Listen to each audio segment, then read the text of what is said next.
Becca, you're still such an unthoughtful and worthless wife as always. This was a trip that my son and I were looking forward to. You, who have no part in this, can go home right away. So my mother-in-law starts nagging me the moment my husband leaves the table. We were on an overseas trip that my husband asked me to plan. Well, if she goes that far, it's inevitable.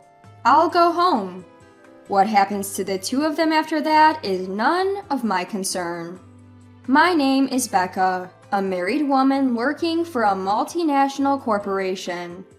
Since my job is easy to manage in terms of schedule, I've been working mostly remotely since getting married, so I spend more time at home.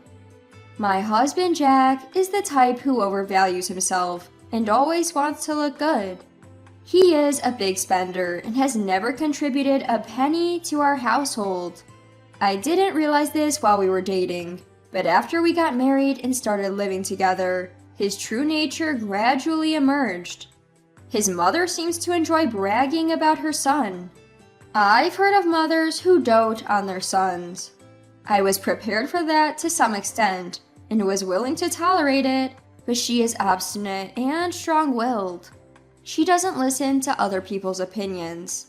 She even completely ignores her husband's opinions because she believes that her son is the best. She doesn't like me at all. Every time we meet, she always has some snide remark. She seems to particularly dislike the fact that I live comfortably on my son's salary alone. She keeps nagging me, saying, "You're still young, you should work outside." I've explained many times that I continue to work after marriage and that I have a job that I can do from home. But in her mind, working from home is just a part-time job. She assumes that I'm just pretending to work by always looking at my computer. She presumes that I'm probably playing games. Apparently, I'm a worthless wife who doesn't do housework properly and only plays computer games, despite being a stay-at-home wife. My husband, of course, understands my work style, but he has never explained it to his mother. Even when it's said right in front of him, he turns a blind eye. Even when I asked him to explain it well, he says he wants us women to handle it well and completely throws it at me. He even says he doesn't want to get involved in troubles. Once, when I persistently asked him to do something similar, he threw a completed divorce paper at me. It irked me to be treated like that, but I thought about divorcing him. But I heard that getting a divorce is more difficult than getting married.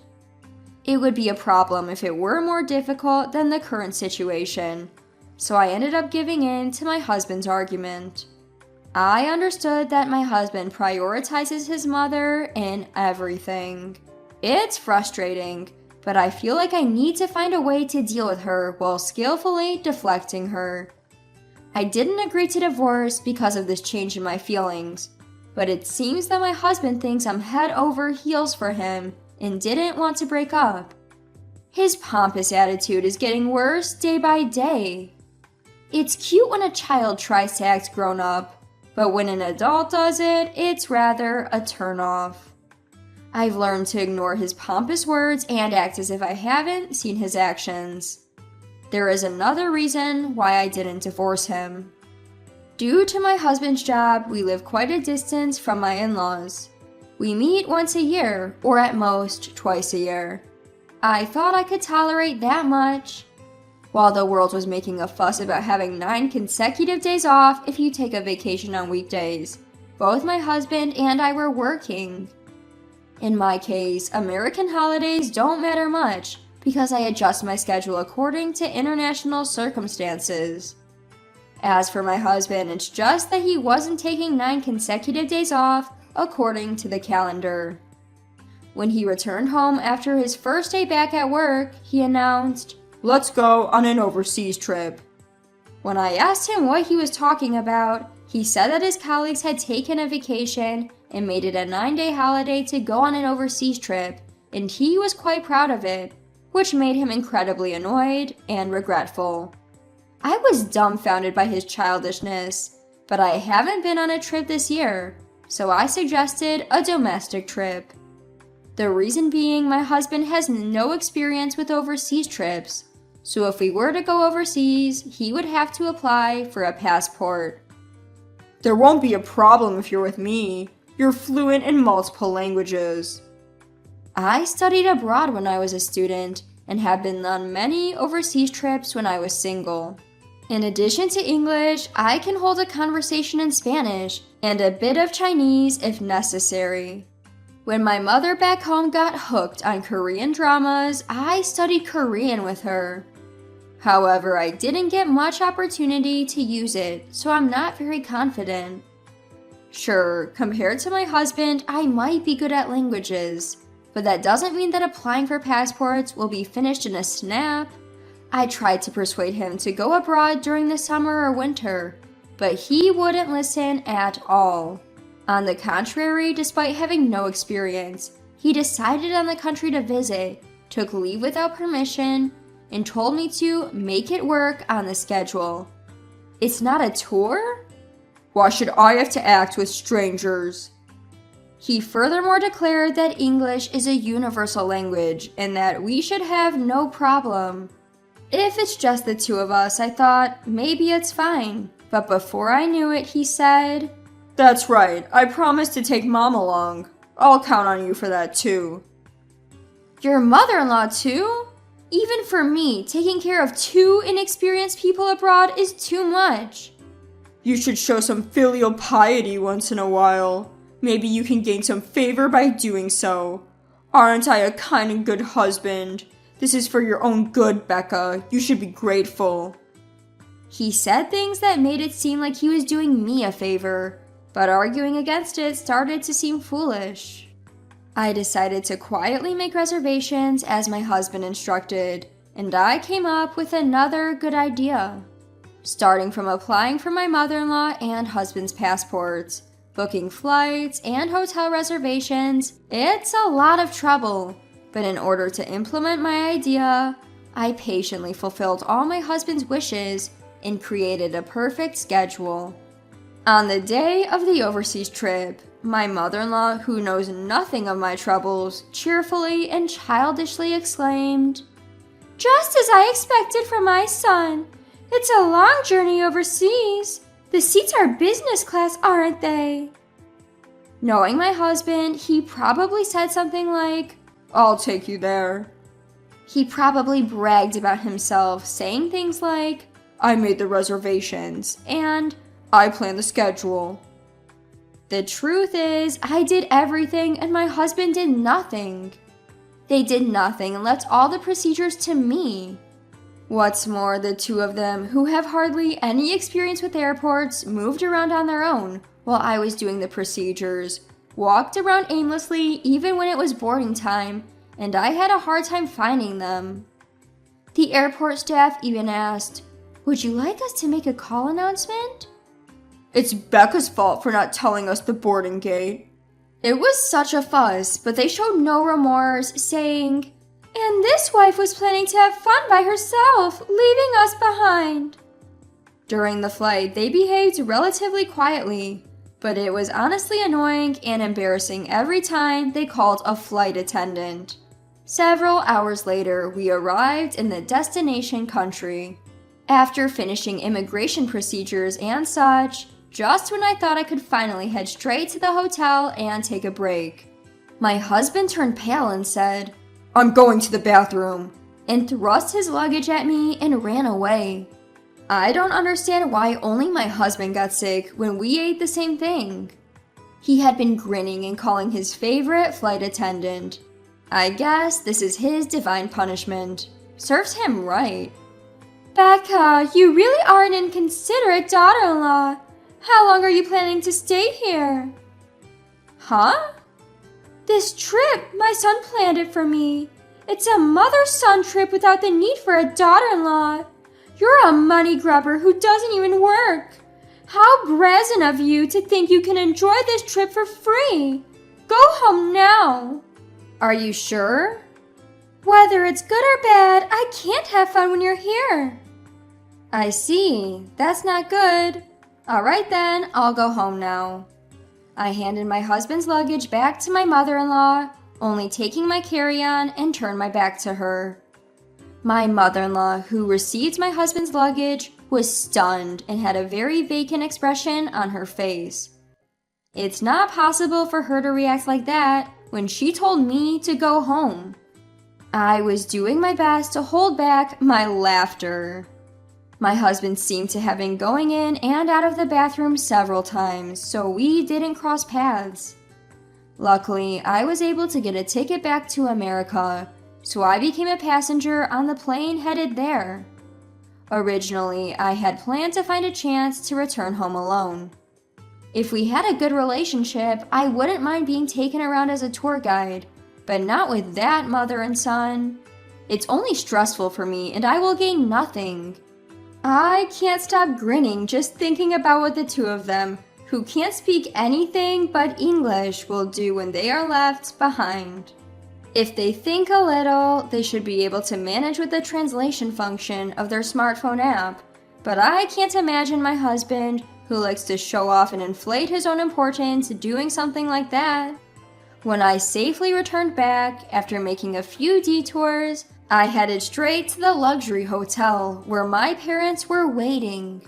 My husband Jack told me to show respect for my parents, so I treated them to a luxury trip in upstate New York. They were to travel there leisurely on a popular scenic route, enjoying the scenery and meals along the way. I managed to meet up with them earlier than planned, much to their surprise. When I briefly explained the situation, they were taken aback. They were astounded that I had agreed to such a request from Jack. My phone was bombarded with calls and messages from Jack, all of which I ignored. I switched off my phone and enjoyed the stay to my heart's content. When I returned home after parting with my parents, I received a call from the embassy. According to their explanation, Jack had returned from the restroom to find his mother, my mother-in-law, sitting alone. Despite being surprised that I was not there, he was livid. He tried to contact me but couldn't get through, so he decided to make his way to the hotel by himself.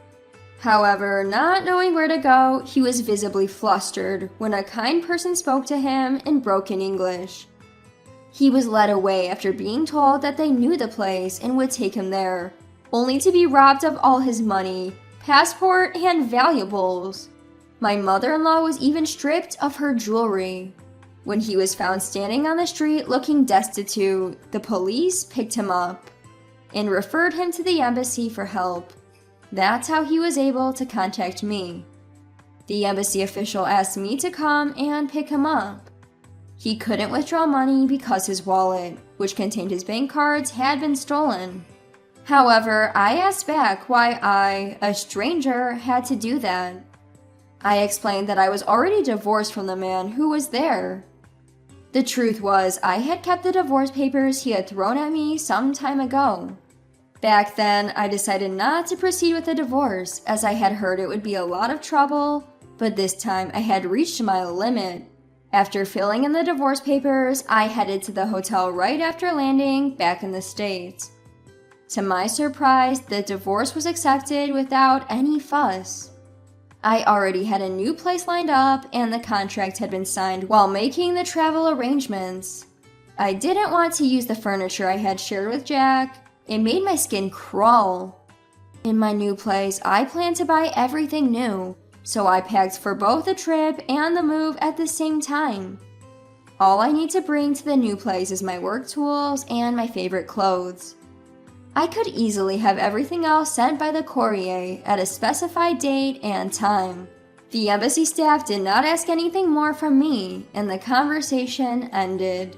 Later, it seems my former mother-in-law had pleaded with my former father-in-law, and with his help, my ex-husband Jack and ex-mother-in-law were able to return to the States.